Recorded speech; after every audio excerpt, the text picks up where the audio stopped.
আসসালামু আলাইকুম, কেমন আছেন সবাই? আবার আপনার মাঝে আমি চলে আসলাম খুবই মজার একটি রান্না নিয়ে। আজকে আমি আপনাদেরকে বাসমতি চাউল দিয়ে চিকেন বিরিয়ানি রান্না করে দেখাবো। খুবই মজার একটি রান্না। এই রান্নাটা কিন্তু কম বেশি সবাই পছন্দ করি আমরা। তো যারা আমার ভিডিওটা দেখবেন অবশ্যই একটি লাইক দিবেন। পুরো ভিডিও দেখার জন্য আশা করি আপনাদের ভিডিওটা অনেক ভালো লাগবে। আর আমি একবারে ঘরোয়া মশলা দিয়ে আজকে রান্নাটা করব। তো এর জন্য আমার এখানে বাসমতি চাউল নিয়ে এলাম। আমি এখানে 1 কেজি চাউলের আমি এখানে হাফ প্যাকেটতে মানে অর্ধেক নিয়েছি। এখানে পুরোটা আমি রান্না করব না, অর্ধেক নিয়েছি এখানে। আপনারা চাইলে এখানে পোলাও চালও ব্যবহার করতে পারেন। তো চাউলটাকে আমি ভালোভাবে পরিষ্কার করে ধুয়ে নেব।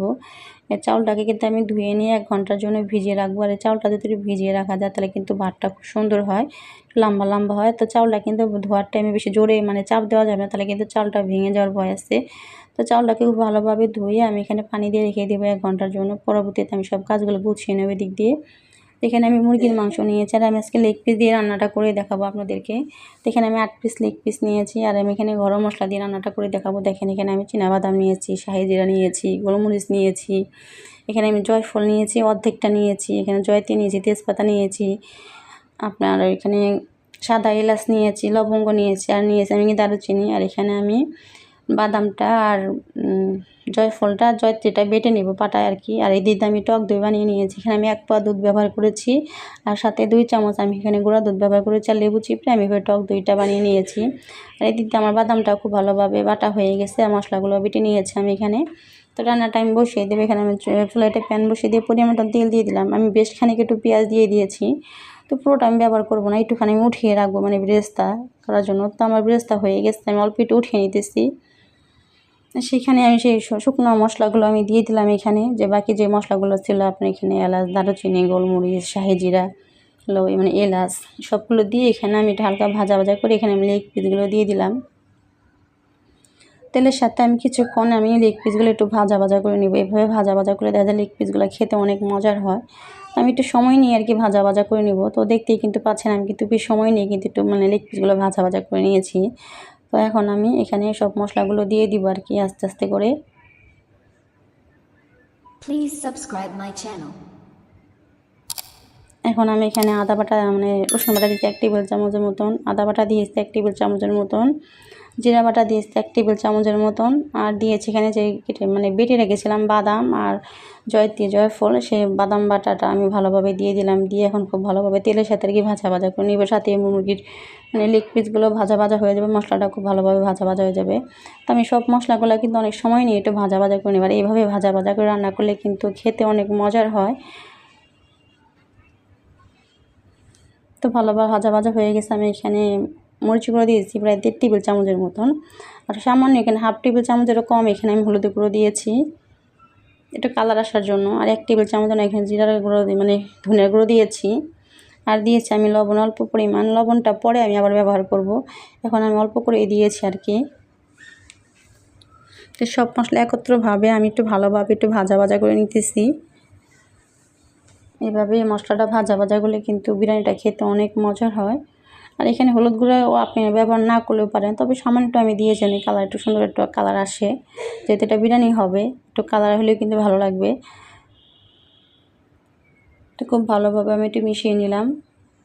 সবশেষে আমি এখানে একটা টমেটো কুচি করে কেটে রেখেছিলাম, এটা বড় সাইজের টমেটো আমি কেটেছিলাম, সেই টমেটোটা আমি দিয়ে দিলাম। এখানে চাইলে আপনারা কিন্তু টমেটো সসও ব্যবহার করতে পারেন, তো আমি এখানে টমেটো ব্যবহার করেছি। তো টমেটো দিয়ে খুব ভালোভাবে একটু মিশিয়ে নিতেছি।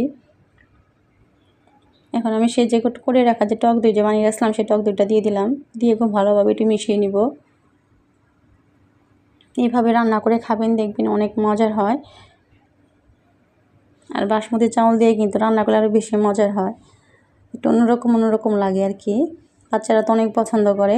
তো খুব ভালোভাবে মিশিয়ে আমি ঢাকনা দিয়ে ঢেকে দিব, 10 মিনিট জন্য রান্না করব। তো ফিরে এলাম আবার 10 মিনিট পরে।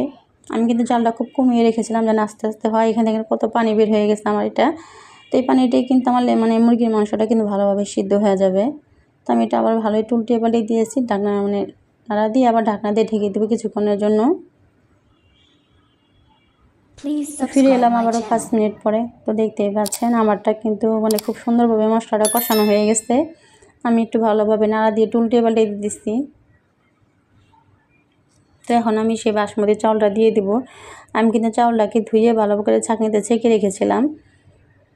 তো চাউলটা দিয়ে খুব ভালোভাবে মিশিয়ে দেবা। চাউলটা দেওয়ার পরে কিন্তু খুব আস্তে আস্তে লাড়বেন, বেশি জোরে লাড়া যাবে না, বেশি জোরে লাড়লে কিন্তু চালটা ভেঙে যাওয়ার ভয় বেশি। তো চাউলটা দিয়ে আস্তে আস্তে উল্টে পাল্টে দিবেন। তো খুব সুন্দরভাবে কিন্তু মেশানো হয়ে গেছে। আর এখানে আমি পরিমাণ মতন পানি দিয়ে দিলাম। পানিটা কিন্তু গরম পানি ছিল, আমি কিন্তু গরম পানি দিয়েছি, এখানে অবশ্যই কিন্তু গরম পানি দিতে হবে। তো পানিটা দিয়ে আবার একটু ভালোভাবে মিশিয়ে দিতেছি। তো এখানে আমি কিছু কাঁচামরিচ দিয়ে দিলাম 5-6টা, আর দিয়ে দিলাম লবণ, যেহেতু আমি লবণ আগে কম ব্যবহার করেছি তো আমি আর একটু লবণ এখানে দিয়ে দিলাম। তো লবণটা দিয়ে খুব ভালোভাবে একটু মিশিয়ে দিতেছি। মিশিয়ে দিয়ে ঢাকনাটা আমি ঢেকে দিলাম। তো ফিরে এলাম আবার কিছুক্ষণ পরে।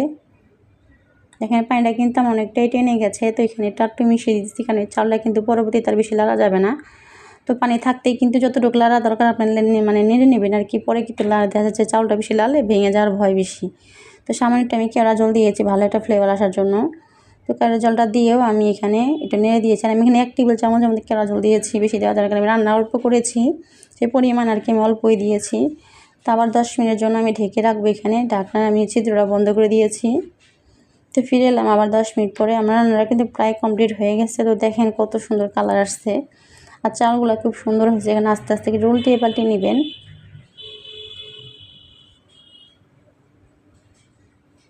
তো খুব সুন্দরভাবে আস্তে আস্তে উল্টিয়ে পাল্টে নিতেছি আর কি। দেখেন কত সুন্দর কালার আসছে। আর চালগুলো কিন্তু খুব সুন্দর লম্বা লম্বা হয়েছে, বেশি লাড়া যাবে না, ভাঙা যায় মানে ভেঙে যাওয়ার ভয় বেশি আর কি চাউলটা। তো উপর দিয়ে আমি এখানে ঘি ছড়িয়ে দিলাম সামান্য একটু। আর সেই পেঁয়াজ বেরেস্তা যে করে রেখেছিলাম সেই পেঁয়াজ বেরেস্তা আমি উপরে দিয়ে ছড়িয়ে দিলাম। ছড়িয়ে আমি আবার ঢাকনা দিয়ে ঢেকে দেবো 10 মিনিটের জন্য। তো ফিরে এলাম 10 মিনিট পরে, আমি চুলার থেকে নামিয়ে নিয়েছি। দেখেন কত সুন্দর কালার আসছে, খেতে ভীষণ মজার ছিল। তো আমি একটা প্লেটে আপনাদেরকে নামিয়ে দেখাচ্ছি। সত্যি খেতে এত মজার ছিল, আর কালারটা এত সুন্দর আসছিল, চালগুলো খুব সুন্দরভাবে ফুটে গেছে। Please subscribe my channel. তো প্লেটটা খুব সুন্দরভাবে এটা সাজিয়ে নেব। আমি উপর দিয়ে একটু টমেটো দিয়েছি, টমেটো দিয়ে প্লেটটাকে সাজিয়ে নিলাম। তো ভিডিওটা ভালো লাগে অবশ্যই লাইক কমেন্ট শেয়ার করে দিবেন। তো আজকে ভিডিওটা এই পর্যন্ত। আল্লাহ হাফেজ, সবাই ভালো থাকবেন।